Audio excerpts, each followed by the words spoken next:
सदस्यगण, मैं 18वें लोकसभा के सभी नवनिर्वाचित सदस्यों को बहुत बहुत बधाई और शुभकामनाएं देती हूँ। आप सभी यहाँ देश के मतदाताओं का विश्वास जीतकर आए हैं। देश सेवा और जन सेवा का ये सौभाग्य बहुत कम लोगों को मिलता है। मुझे पूरा विश्वास है आप राष्ट्र प्रथम की भावना के साथ अपना दायित्व निभाएंगे, 140 करोड़ देशवासियों की आकांक्षाओं की पूर्ति का माध्यम बनेंगे। मैं श्री ओम बिरला जी को लोकसभा के अध्यक्ष की गौरवपूर्ण भूमिका के निर्वहन के लिए शुभकामनाएं देती हूँ। उनके पास सार्वजनिक जीवन का बहुत व्यापक अनुभव है। मुझे विश्वास है कि वे लोकतांत्रिक परंपराओं को अपने कौशल से नई ऊंचाई से देने में सफल होंगे। माननीय सदस्यगण, मैं आज कोटि-कोटि देशवासियों को की तरफ से भारत के चुनाव आयोग का भी आभार व्यक्त करती हूँ। ये दुनिया का सबसे बड़ा चुनाव था। करीब 64 करोड़ मतदाताओं ने उत्साह और उमंग के साथ अपना कर्तव्य निभाया है। इस बार भी महिलाओं ने बढ़ चढ़कर मतदान में हिस्सा लिया है। इस चुनाव की बहुत सुखद तस्वीर जम्मू कश्मीर में भी सामने आए हैं। कश्मीर घाटी में वोटिंग के अनेक दशकों के रिकॉर्ड टूटे हैं। बीते 4 दशकों में कश्मीर में हमने बंद और हड़ताल के बीच कम मतदान का दौर ही देखा था। भारत के दुश्मन इसको वैश्विक मंचों पर जम्मू कश्मीर की राय के रूप में दुष्प्रचारित करते रहे, लेकिन इस बार कश्मीर घाटी ने देश और दुनिया में ऐसे हार ताकत को करारा जवाब दिया है। पहली बार इस लोकसभा चुनाव में घर पर जाकर भी मतदान कराया गया है। मैं लोकसभा चुनाव से जुड़ी हर कर्मी को सराहना करती हूं और अभिनंदन करती हूं। माननीय सदस्यगण, 2024 के लोकसभा चुनाव की चर्चा आज पूरी दुनिया में हो रही है। दुनिया देख रही है कि भारत के लोगों में लगातार तीसरी बार स्थिर और स्पष्ट बहुमत की सरकार बनाई है।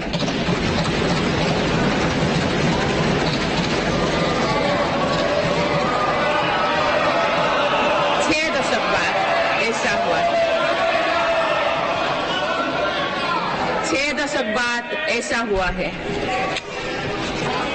ऐसा समय में जो भारत के लोगों की आकांक्षाएं सर्वोच्च स्तर पर है, लोगों ने मेरी सरकार पर लगातार तीसरी बार भरोसा जताया है।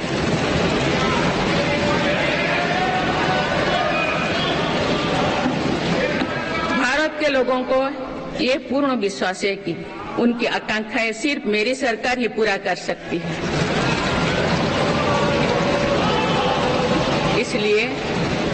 इसलिए 2024 का ये चुनाव नीति, नियत, निष्ठा और निर्णयों पर विश्वास का चुनाव रहा है। मजबूत और निर्णायक सरकार में विश्वास, सुशासन, स्थिरता और निरंतरता में विश्वास, ईमानदारी और कड़ी मेहनत में विश्वास, सुरक्षा और समृद्धि में विश्वास, सरकार की गारंटी और डिलीवरी पर विश्वास, विकसित भारत के संकल्प में विश्वास। मेरी सरकार ने 10 वर्षों से सेवा और सुशासन का जो मिशन चलाया है, ये उस पर मुहर है। ये जनादेश है कि भारत की विकसित बनाने का काम बिना रुके चलता रहे और भारत अपने लक्ष्यों की प्राप्ति करते रहे।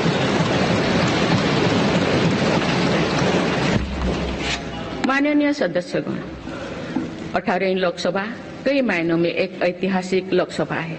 ये लोकसभा अमृतकाल के शुरुआती वर्षों में गठित हुई है। ये लोकसभा देश के संविधान को अपनाने के 75वें वर्ष की भी साक्षी बनेगी। मुझे विश्वास है कि इस लोकसभा में जन कल्याण के फसलों का नवीन अध्याय लिखा जाएगा। आगामी सत्र में मेरी सरकार अपने इस कार्यकाल का पहला बजट पेश करने जा रही है।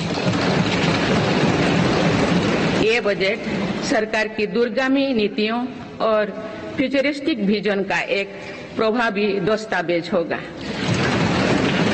इस बजट में बड़े आर्थिक और सामाजिक निर्णयों के साथ ही अनेक ऐतिहासिक कदम भी देखने को मिलेंगे। भारत के तेज विकास की जन आकांक्षाओं का पूरा करने के लिए रिफॉर्म्स की गति अब और तेज की जाएगी। मेरी सरकार का मत है कि दुनिया भर में निवेशकों को आकर्षित करने के लिए राज्यों में स्वस्थ स्पर्धा हो। यही कॉम्पिटिटिव कोऑपरेटिव फेडरलिज्म की सच्ची स्पिरिट है। राज्यों के विकास से देश का विकास, इसी भावना के साथ हम आगे बढ़ते रहेंगे। माननीय सदस्यगण, रिफॉर्म, परफॉर्म और ट्रांसफॉर्म के संकल्प ने आज भारत को दुनिया की सबसे तेजी से बढ़ने वाली अर्थव्यवस्था बना दिया है। 10 साल में भारत 11वें नंबर की अर्थव्यवस्था से ऊपर उठकर 5वें नंबर पर पहुंचा है। साल 2021 से लेकर साल 2024 के बीच भारत में औसतन 8% की रफ्तार से विकास किया है और ये ग्रोथ सामान्य समय में नहीं हुई है। बीती वर्षों में हमने 100 साल की सबसे बड़ी आपात देखी। वैश्विक महामारी के कालखंड और विश्व के अलग अलग कोने में चल रही संघर्षों के बावजूद भारत ने ये विकास दर हासिल की है।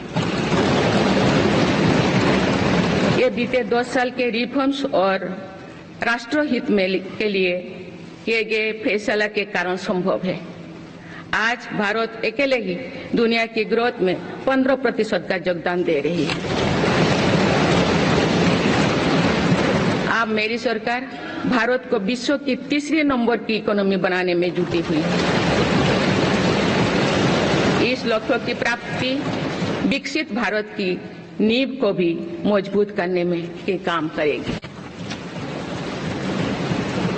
माननीय सदस्यगण, मेरी सरकार अर्थव्यवस्था के तीनों स्तंभों मैन्युफैक्चरिंग, सर्विसेज और एग्रीकल्चर को बराबर महत्व दे रही है। PLI स्कीम्स और ईज ऑफ डूइंग बिजनेस से बड़े पैमाने पर निवेश और रोजगार के अवसर बढ़ रही है। पारंपरिक सेक्टर्स के साथ साथ सनराइज सेक्टर्स को भी मिशन मोड पर बढ़ावा दिया जा रहा है। चाहे सेमीकंडक्टर हो या सोलर हो, चाहे इलेक्ट्रिक व्हीकल हो या इलेक्ट्रॉनिक्स गुड्स हो, चाहे ग्रीन हाइड्रोजन हो या बैटरीज हो, चाहे एयरक्राफ्ट कैरियर्स हो या फाइटर जेट्स हो, भारत इन सब सेक्टर्स में अपना विस्तार कर रहा है। लॉजिस्टिक्स कॉस्ट को कम करने के लिए भी मेरी सरकार लगातार प्रयास कर रही है। सरकार सर्विस सेक्टर को भी मजबूत करने में जुटे हैं। आज IT से लेकर टूरिज्म तक, हेल्थ से लेकर वेलनेस तक हर सेक्टर में भारत लीडर बन रहा है और इससे बड़ी संख्या में रोजगार और स्वरोजगार के नए मौके बन रहे हैं। माननीय सदस्यगण, पिछले 10 वर्षों में मेरी सरकार द्वारा ग्रामीण अर्थव्यवस्था के हर पहलू पर बहुत जोर दिया गया है। गांव में कृषि आधारित उद्योगों, डेयरी और फिशरीज आधारित उद्योगों का विस्तार किया जा रहा है। इसमें भी सहकारिता को प्राथमिकता दी गई है। सरकार किसानों उत्पाद संघ, FPO और FACTS जैसे सरकारी संगठनों का एक बड़ा नेटवर्क बना रही है। छोटे किसानों की बड़ी समस्या भंडारण से जुड़े होती है, इसलिए मेरी सरकार ने सहकारिता क्षेत्र में दुनिया की सबसे बड़ी भंडारण योजना पर काम शुरू कर चुकी है।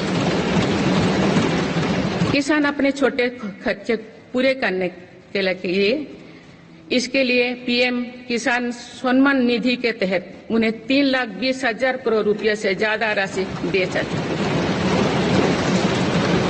मेरी सरकार के नए कार्यकाल के शुरुआत दिनों से ही किसानों को 20,000 करोड़ रुपया से अधिक की राशि ट्रांसफर की जा चुकी है। सरकार ने खरीफ फसलों के लिए एमएसपी में भी रिकॉर्ड वृद्धि की है। माननीय सदस्यगण, आज का भारत अपनी वर्तमान जरूरतों को ध्यान में रखते हुए अपनी कृषि व्यवस्था में बदलाव कर रहा है। हम ज्यादा से ज्यादा आत्मनिर्भर हो और ज्यादा से ज्यादा निर्यात से किसानों की आमदनी बढ़े, इस सोच के साथ नीतियां बनाई गई है, निर्णय लिए गए हैं। जैसे भारत दलहन और तिलहन में दूसरे देशों पर निर्भरता कम करने के लिए देश के किसानों को हर संभव मदद दे रहे हैं।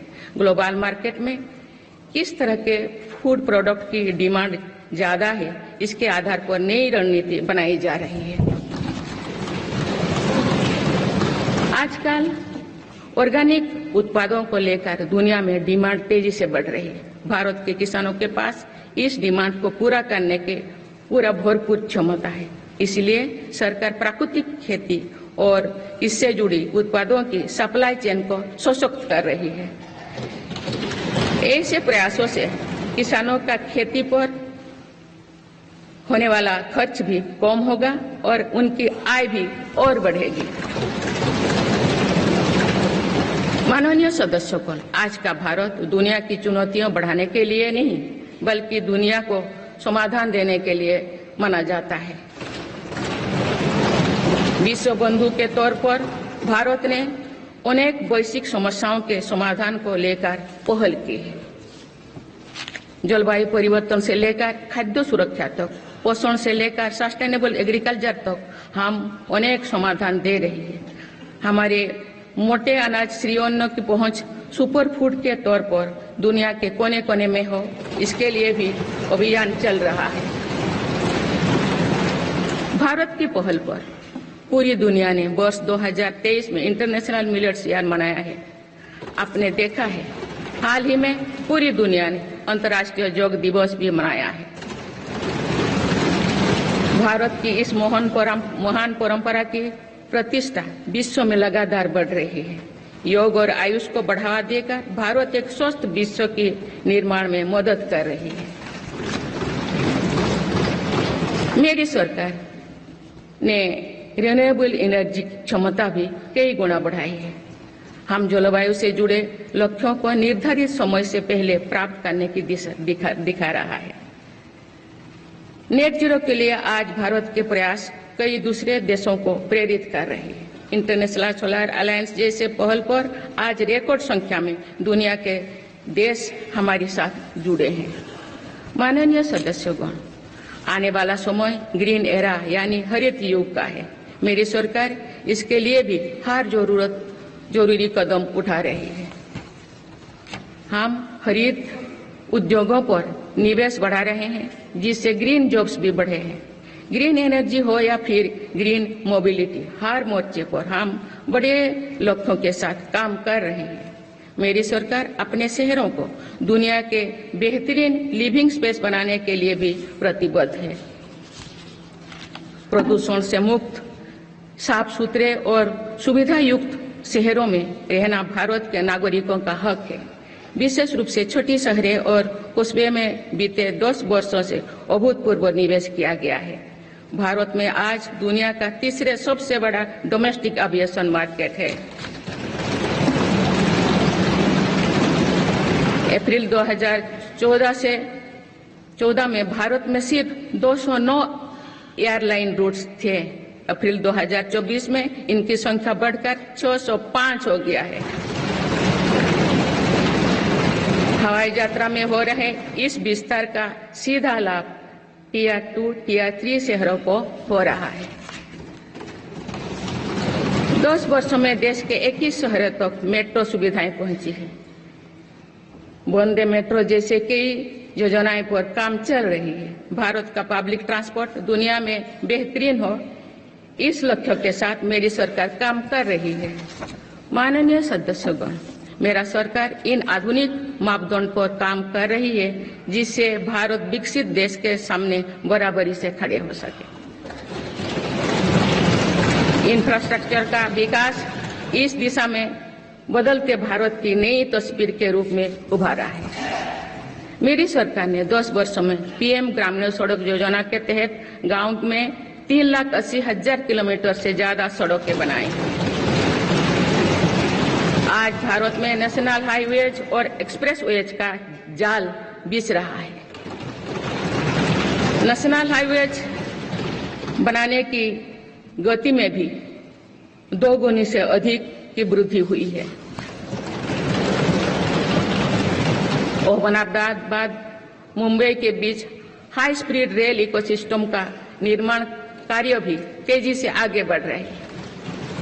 मेरी सरकार ने उत्तर, दक्षिण और पूर्वी भारत के बुलेट ट्रेन कॉरिडोर्स के लिए फिजिबिलिटी स्टडीज शुरू करने का फैसला किया है। पहली बार देश में अंतर्देशीय जलमार्गों के विकास पर इतने व्यापक रूप से काम शुरू हुआ है। इसका बड़ा लाभ नॉर्थ ईस्ट को होगा। मेरी सरकार ने नॉर्थ ईस्ट के विकास के लिए 10 वर्षों में आवंटन में 4 गुना से अधिक की वृद्धि की है। सरकार इस क्षेत्र को एक्ट पॉलिसी के तहत स्ट्रेटेजिक गेटवेज बनाने के लिए काम कर रही है। नॉर्थ ईस्ट में हर तरह की कनेक्टिविटी का बढ़ाया जा रहा है। शिक्षा, स्वास्थ्य, पर्यटन, रोजगार, हर क्षेत्र में विकास कार्यों को आगे बढ़ाया जा रहा है। असम में 27,000 करोड़ रुपए की लागत से सेमीकंडक्टर प्लांट बनाया जा रहा है। यानी north east made in India chips को भी सेंटर होने वाला है। मेरी सरकार नॉर्थ ईस्ट में स्थायी शांति के लिए निरंतर काम कर रही है। पिछले इस 10 वर्षों में अनेक पुराने विवादों को हल किया गया, अनेक अहम समझौते हुए हैं। नॉर्थ ईस्ट में अशांत क्षेत्रों में तेज विकास करके चरणबद्ध तरीके से अफवाह हटाने का काम भी जारी है। देश के हर क्षेत्रों में विकास के ये नए आयाम भारत के भविष्य का उद्घोष कर रहे हैं। माननीय सदस्य, वुमेन लेड डेवलपमेंट के लिए समर्पित मेरी सरकार ने महिला सशक्तिकरण के एक नई युग की शुरुआत की है। देश की नारी शक्ति लंबे समय तक लोकसभा और विधानसभा में अधिक भागीदारी की मांग कर रही थी। आप उनके पास नारी शक्ति बंधन अधिनियम की ताकत है। सरकार की योजनाओं की वजह से पिछले 1 दशक में महिलाओं का आर्थिक सामर्थ्य बढ़ा है। आप जानते हैं कि बीते 10 वर्षों में बने 4 करोड़ पीएम आवास में से ज्यादातर महिलाओं के नाम ही आवंटित हुई है। आप तीसरी कार्यकाल के शुरुआत में ही सरकार ने 3 करोड़ नए घर बनाने की स्वीकृति दे दी है। इनमें से भी अधिकतर घर महिलाओं के नाम पर ही आवंटित होंगे। बीते 10 वर्षों में 10 करोड़ महिलाएं सेल्फ हेल्प ग्रुप से जुड़े हैं। मेरी सरकार ने 3 करोड़ महिलाओं को लखपति दीदी बनाने के लिए व्यापक अभियान चलाए। इसके लिए सेल्फ हेल्प ग्रुप्स को आर्थिक मदद भी बढ़ाई जा रही है। सरकार का प्रयास है कि महिलाओं का कौशल बढ़े, कमाई के साधन बढ़े और उनका सम्मान भी बढ़े। नमो ड्रोन दीदी योजना इस लक्ष्य की पूर्ति में सहायक बन रही है। इस योजना के तहत हजारों सेल्फ हेल्प ग्रुप्स की महिलाओं को ड्रोन दिए जा रहे हैं। ड्रोन पायलट बनने की ट्रेनिंग भी दी जा रही है। मेरी सरकार ने हाल ही में कृषि खेती शक्ति कार्यक्रम भी शुरू किया है। इसके तहत अभी तक सेल्फ हेल्प ग्रुप्स की 30,000 महिलाओं को कृषि सखी के रूप में प्रमाण पत्र दिए गए हैं। कृषि सखियों को आधुनिक खेती की तकनीक में प्रशिक्षण किया जा रहा है ताकि वे कृषि को और आधुनिक बनाने में किसानों की मदद कर सकें।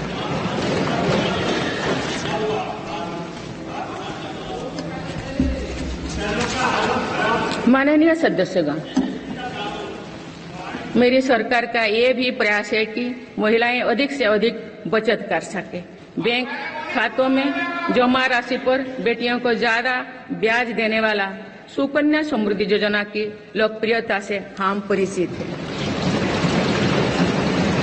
मुफ्त राशन और सस्ते गैस सिलेंडर की योजना से महिलाओं को बहुत लाभ हो रहा है। अब मेरी सरकार बिजली का बिल जीरो करने और बिजली बेचकर कमाई करने की योजना भी लाई है। पीएम सूर्यघर मुफ्त बिजली योजना के तहत घर की छत पर सोलर पैनल लगाए जा रहे हैं। इसके लिए मेरी सरकार प्रति परिवार 78,000 रुपया तक की मदद कर रही है। इतने कम समय में 1 करोड़ से ज्यादा परिवार इन योजना में रजिस्टर कर चुके हैं। जिन घरों में सोलर पैनल लग चुके हैं, अब वहां बिजली का बिल जीरो हो गया है। माननीय सदस्यगण, विकसित भारत का निर्माण तभी संभव है जब देश के गरीब, युवा, नारी शक्ति और किसान सशक्त होंगे। इसलिए मेरी सरकार की योजना में सर्वोच्च प्राथमिकता इन्हीं 4 स्तंभों को दी जा रही है। हमारी कोशिश इन तो हर सरकारी योजना का लाभ पहुंचाने की है और यही सैचुरेशन को की अप्रोच भी है। जो भारत इस इच्छा शक्ति के साथ काम कर रही है कि सरकारी योजना से एक भी व्यक्ति छूटे नहीं, तो इसका लाभ सभी को होता है। सरकार की योजनाओं एवं सैचुरेशन अप्रोच के कारण ही 10 वर्षों में 25 करोड़ भारतीय गरीबी से बाहर निकले। इसमें अनुसूचित जाति, अनुसूचित जनजाति, पिछले वर्ग, हर समाज, हर क्षेत्र के परिवार है। 10 वर्षों में लास्ट माइल डिलीवरी पर फोकस ने इन वर्गों का जीवन बदल दिया है। विशेषकर आदिवासी समाज में ये बदलाव और भी स्पष्ट नजर आ रहा है। 24,000 करोड़ रुपया से अधिक की पीएम जनमन जैसी योजना आज अति पिछड़े जनजातीय समूह के उत्थान का माध्यम बन रही है। सरकार पीएम सूरज पटल के माध्यम से वंचित वर्गों तक आजीविका के अवसरों को पहुंचाने के लिए सुलभ ऋण भी उपलब्ध करा रही है। मेरी सरकार दिव्यांग भाइयों और बहनों के लिए किफायती और स्वदेशी सहायक उपकरण विकसित कर रही है।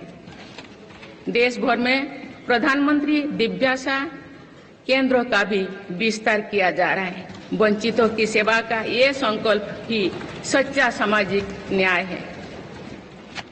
माननीय सदस्यगण, देश की श्रम शक्ति के सम्मान के लिए श्रमिक बंधुओं का कल्याण और सशक्तिकरण मेरी सरकार की प्राथमिकता है। मेरी सरकार श्रमिकों के लिए सामाजिक सुरक्षा योजनाओं को एकीकृत कर रही है।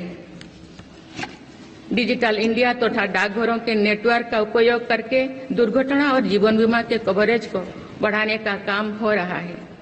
पीएम स्वनिधि का विस्तार किया जाएगा और ग्रामीणों और सेमी अर्बन क्षेत्रों के रेहड़ी पटरी वाले भाइयों बहनों को भी इसके दायरे में लाया जाएगा। माननीय सदस्यगण, बाबा साहेब डॉक्टर भीमराव अंबेडकर का मानना था कि किसी भी समाज की प्रगति समाज के निचले तबके की प्रगति पर निर्भर करती है। पिछले 10 वर्षों में राष्ट्र की उपलब्धियों और विकास का आधार गरीब का सशक्तिकरण रहा है। मेरी सरकार ने पहली बार गरीब को ये एहसास करवाया कि सरकार उनकी सेवा में है। कोरोना के कठिन समय में सरकार ने 80 करोड़ लोगों को मुफ्त राशन देने के लिए पीएम गरीब कल्याण अन्न योजना शुरू की। इस योजना का लाभ उन परिवारों को भी मिल रहा है जो गरीबी से बाहर निकले हैं, ताकि उनके कदम वापस पीछे ना जाए। स्वच्छ भारत अभियान में भी गरीब के जीवन की गरिमा से लेकर उसके स्वास्थ्य तक का राष्ट्रीय महत्व का विषय बनाया है। पहली बार देश में करोड़ों गरीबों के लिए शौचालय बनाया गया है। ये प्रयास हमें आश्वस्त करते हैं कि देश आज महात्मा गांधी के आदर्शों का सच्चे अर्थों में अनुसरण कर रहा है। मेरी सरकार 55 करोड़ लाभार्थियों को आयुष्मान भारत योजना के तहत मुफ्त स्वास्थ्य सेवाएं भी उपलब्ध करवाए हैं। देश में 25,000 जन औषधि केंद्रों को खोलने का काम भी तेजी से चल रहा है। आप इस क्षेत्र में सरकार एक और निर्णय लेने जा रही है। आप आयुष्मान भारत योजना के तहत मुफ्त इलाज का लाभ 70 वर्ष से अधिक उम्र के सभी बुजुर्गों को भी मिलेगा। माननीय सदस्यगण, अक्सर विरोधपूर्वक मानसिकता और संकीर्ण स्वार्थों के कारण लोकतंत्र की मूल भावना का बहुत अहित हुआ है।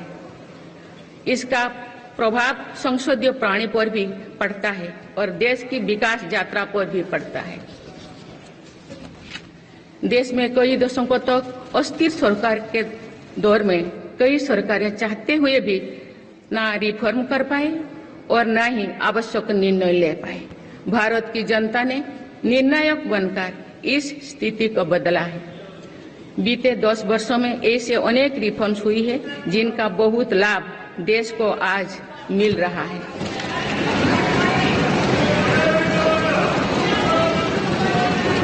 जब ये रिफॉर्म्स किए जा रहे थे तो भी इनका विरोध किया गया था। नकारात्मकता फैसले की कोशिश की गई थी, लेकिन ये सारे रिफॉर्म्स समय की कसौटी पर खरे साबित हुए हैं।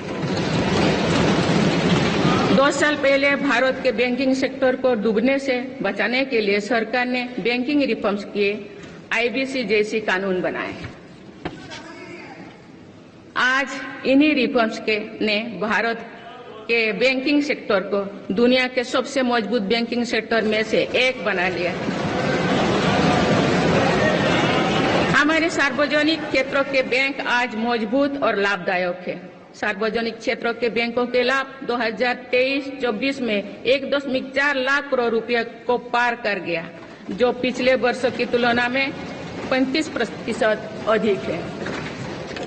हमारे बैंकों की मजबूती उन्हें ऋण आधार का विस्तार करने और राष्ट्र के आर्थिक विकास में योगदान करने के लिए सक्षम बनाती है।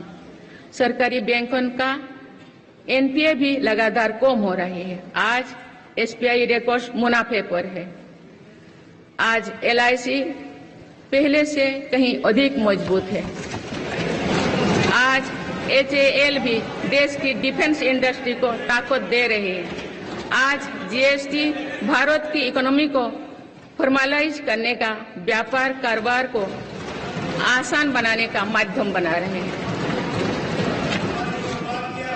अप्रैल महीने में पहली बार जीएसटी कलेक्शन ने 2 लाख करोड़ रुपए का स्तर पार कर गया है। इससे राज्यों की आर्थिक ताकत भी बढ़ी है।